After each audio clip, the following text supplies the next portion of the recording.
Hola, seres de luz. Tuve que tomar una pausa porque tuve unos temas que tuve que resolver estas semanas.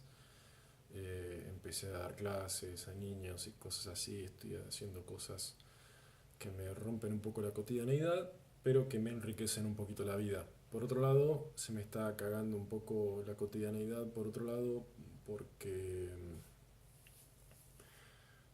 un conflicto, una confusión de pagos. Estoy sin internet, así que estoy poniendo el celular en la parabólica, una parabólica humana para poder, eh, digamos, afanar wifi al vecino y bueno, poder grabarles a ustedes. La película que nos compete y nos impete esta semana es Alien Zone, una película del 78, eh, que tuvo un segundo título mucho más adecuado, que no está adentro del DVD, que se llama The House of the Dead, que no tiene nada que ver con un videojuego ni nada por el estilo. Alien Zone es un título, me imagino que debe ser muy ambiguo porque no tiene absolutamente nada que ver con extraterrestres, pero nada. Es, calculo que debe ser con una especie de nomenclatura medio metafísica sobre un lugar donde ciertas leyes de la realidad no se cumplen o algo así, pero bueno.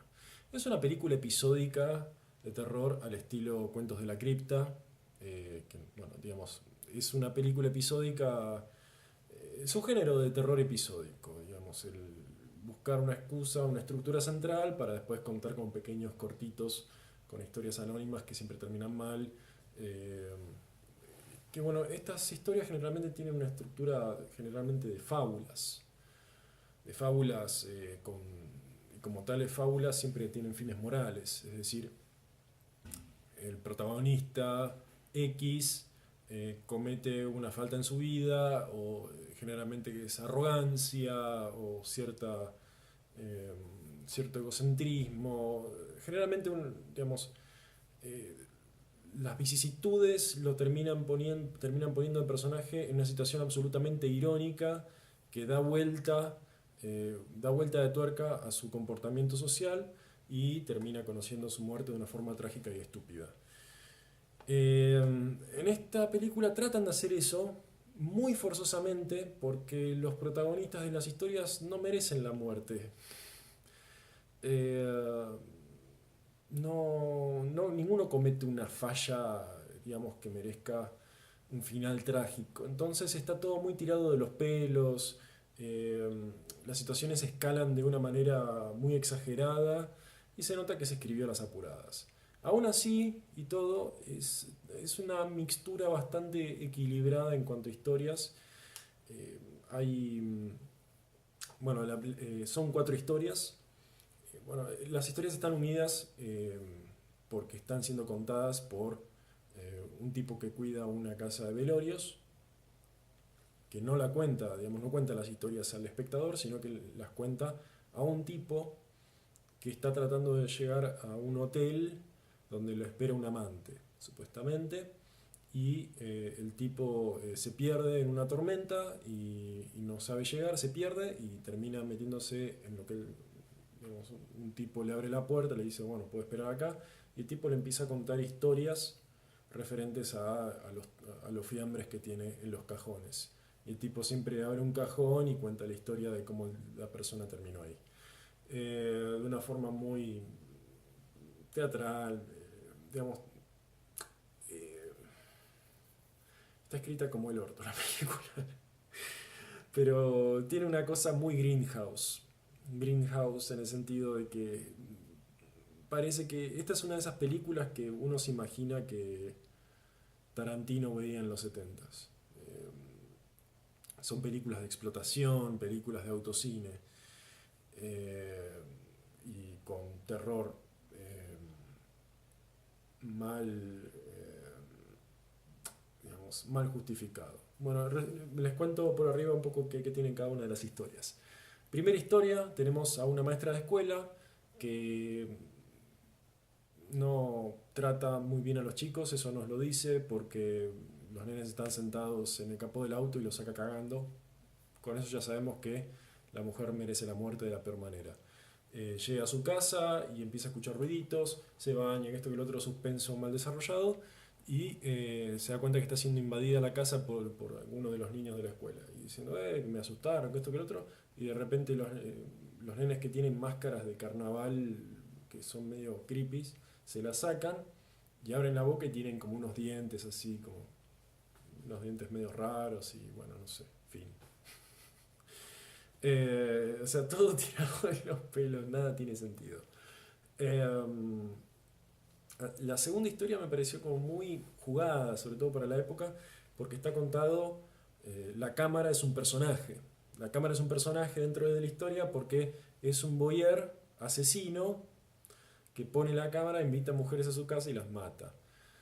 Es una historia súper lineal, no tiene vuelta de tuerca por ningún lado y está bueno porque los personajes interactúan con la cámara y hay como un guiño constante con la audiencia.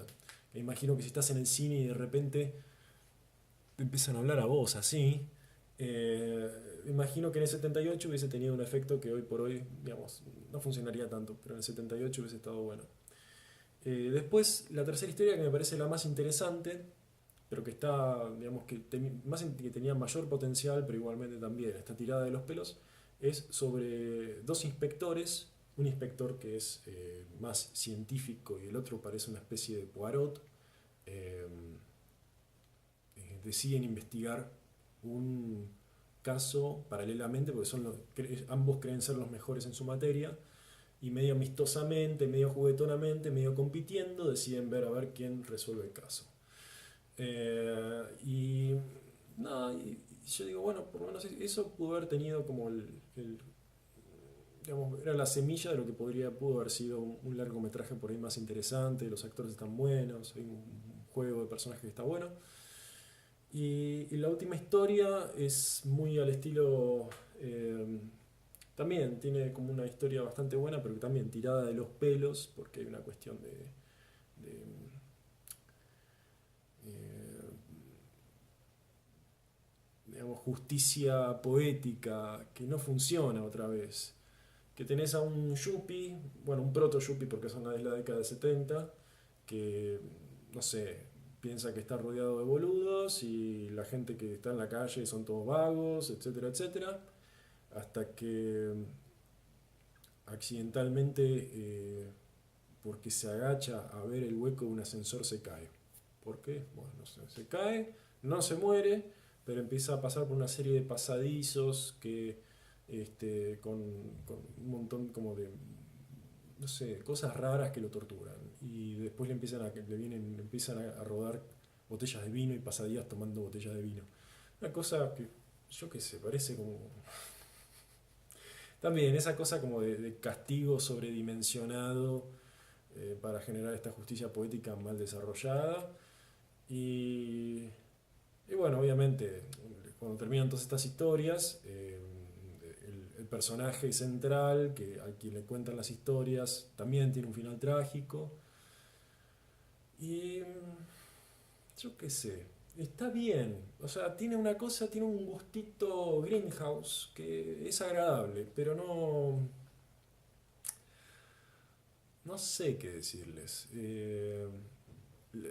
La copia que se consigue no tiene muy buen sonido, así que tienen que estar como prestando atención muy activamente para escuchar qué carajo dicen los personajes, pero igual la historia se entiende.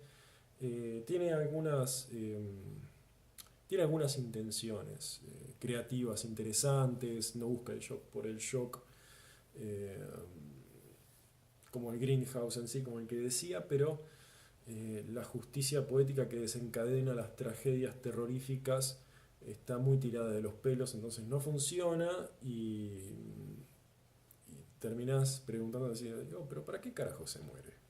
Es porque se tenía que morir porque es terror". Y bueno, pero está bien fotografiada, está más o menos bien contada, tiene algunos juegos de cámara que están como inspirados, pero es una película dentro de todo olvidable y que yo por lo pronto disfrutaría en una sesión, ponerle una función doble de películas en 35 milímetros en un autocine. Puedo decirles eso. Después, yo qué sé. hay que tener una predisposición particular para ver estas cosas, me parece. Bueno, voy a seguir viendo películas, espero seguir ser más regular, si no me tomaré un Activia fílmico para tener un tránsito más regular.